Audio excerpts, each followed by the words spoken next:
Good day, everybody.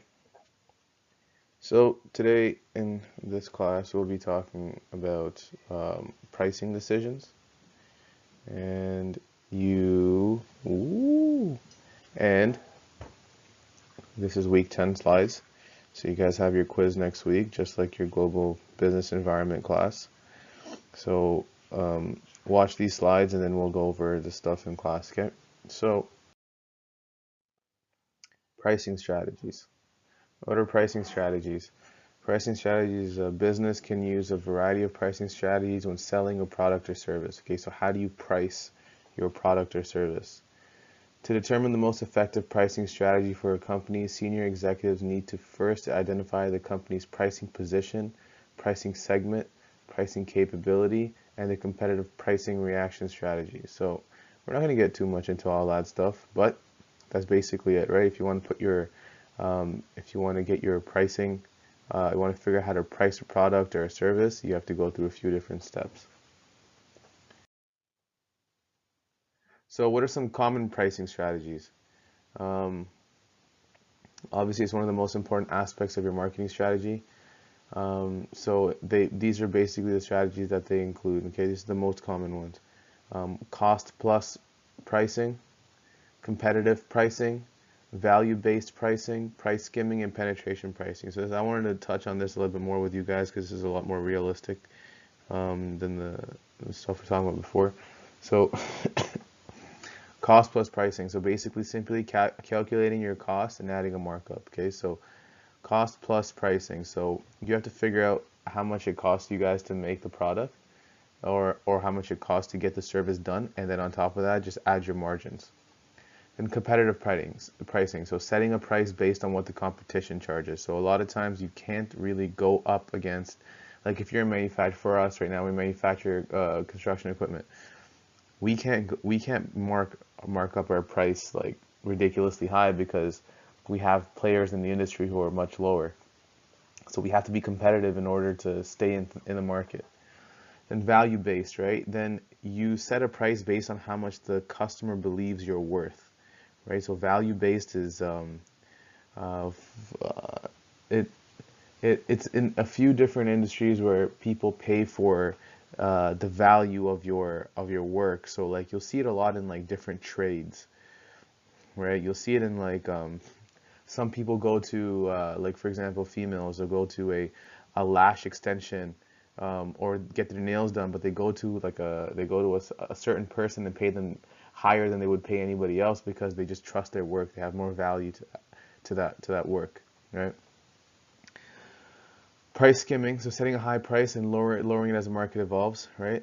That's another way. And then penetration pricing, which is very common, very common. You'll see that here a lot in the logistics industry, trucking industry. A lot of people come in here and they just penetration pricing. So they come in, they price so low that people start taking it and then they slowly start to raise their prices. So they come in at the lowest price and they slowly start to raise it once they start getting market share and all that stuff.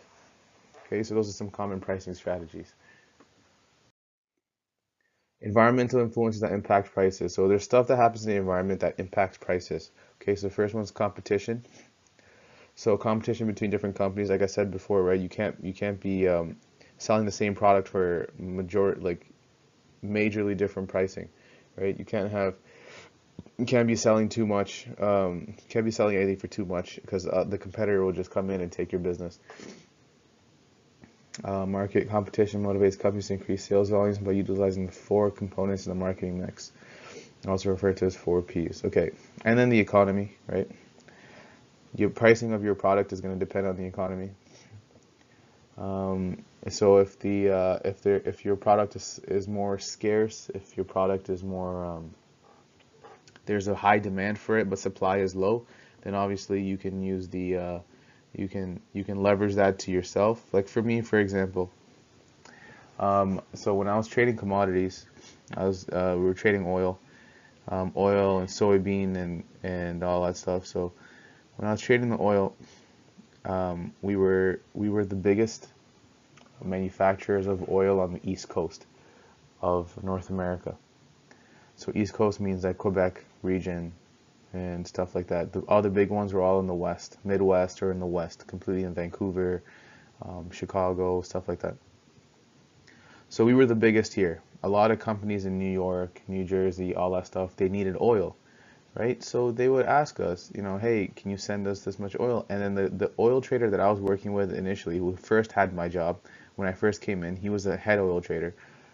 This guy was so scared of not giving the customer the price that they wanted.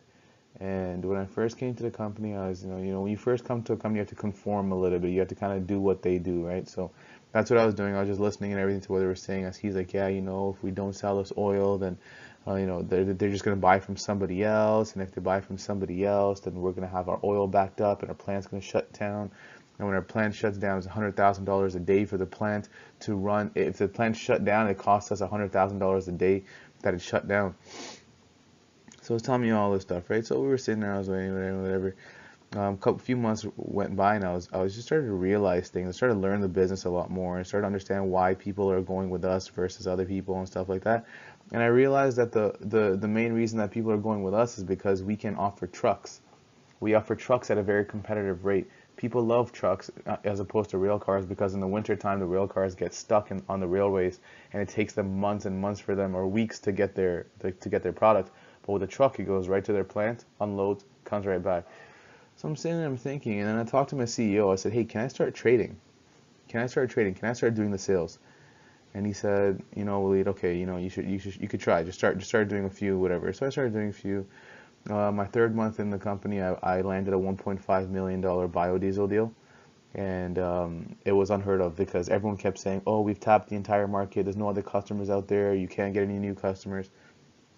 I ended up getting, in the span of the almost 2 years that I was there, I ended up getting 4 new major customers, guys who were buying a lot.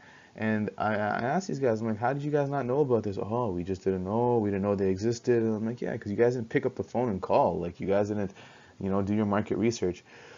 Anyways, long story short, the what I did with our existing clients when they, when it came time to sell the product, what I did was I said, listen, guys, now like I knew that the trucks were exactly what they wanted. So I said, guys, listen, this is my price, blah blah blah blah. I priced it like much higher than what we used to price. And like, oh no, we can't do that. That's too much. No, there's no way. There's no way. You're not competitive. We're just gonna have to buy from ADM, or we're gonna have to buy from Bungie. I said, okay, you know what? Fine, go ahead and do that.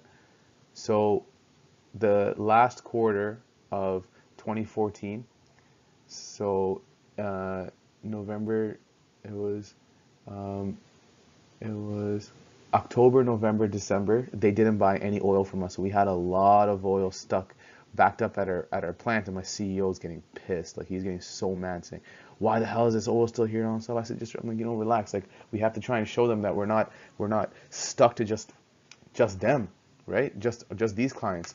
We got to send this oil somewhere else. So I started calling up my big biodiesel clients, the guys who buy ships, big, massive, fucking like 25 million pounds worth of oil. They would come pick up. So I started selling, like I sold like 3 of those, right? I sold a bunch of those, and then so that quarter we got to give away our oil, like we got to get rid of our oil, but then Q1 came of 2015. So before Q1 was coming, these guys called me back. They called me back in December. All these clients said, "Okay, Waleed, listen, what price do you want?" Because they went a whole quarter without getting our pricing, without getting our trucks. They only got rail cars and realized how hard it was, and they knew that was going to happen. So we just had to be patient for just a little bit.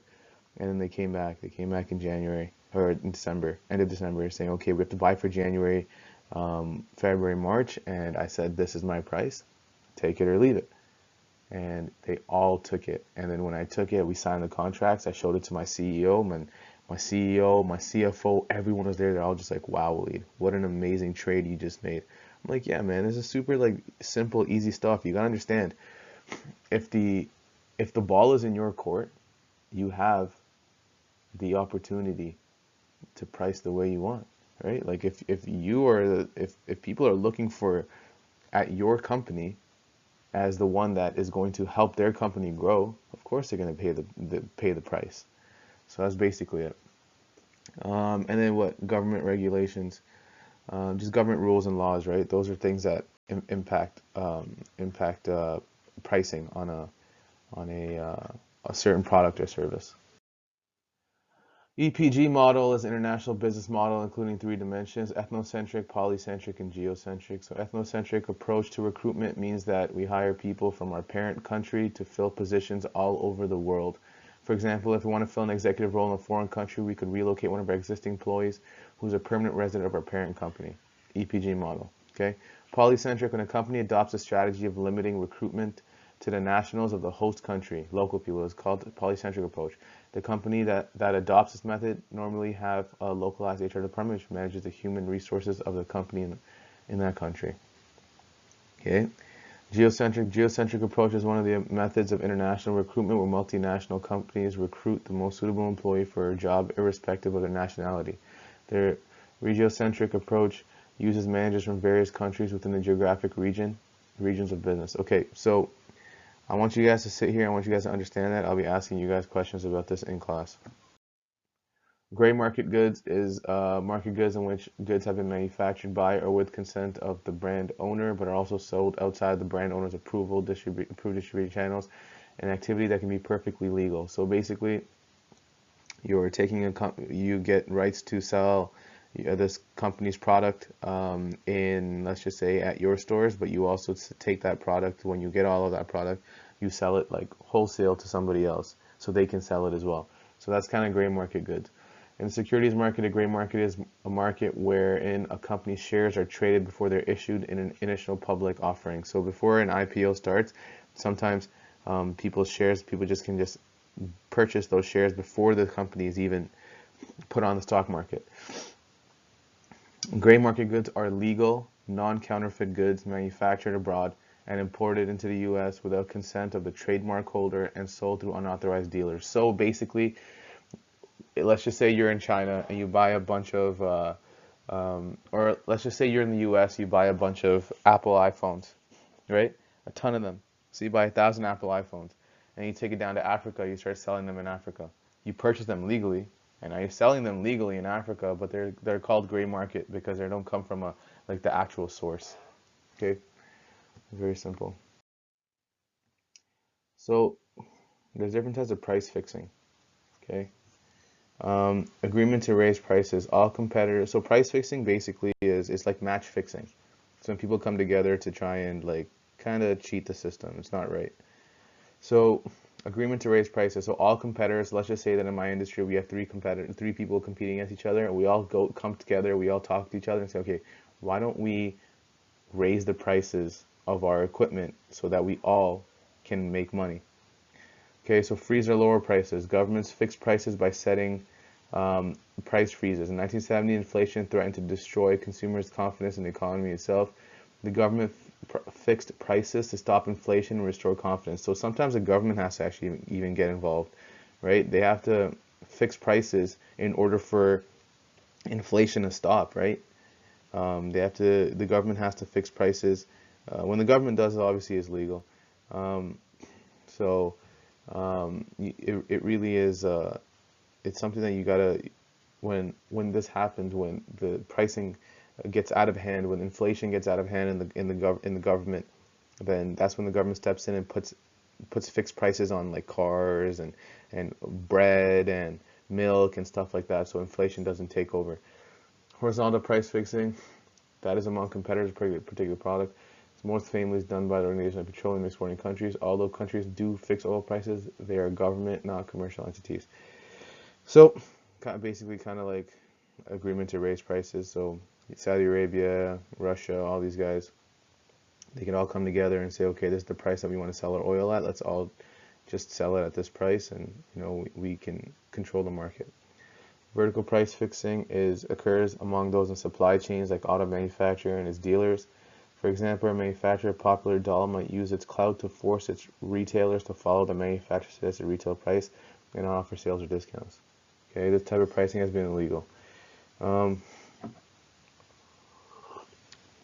That's basically it for that.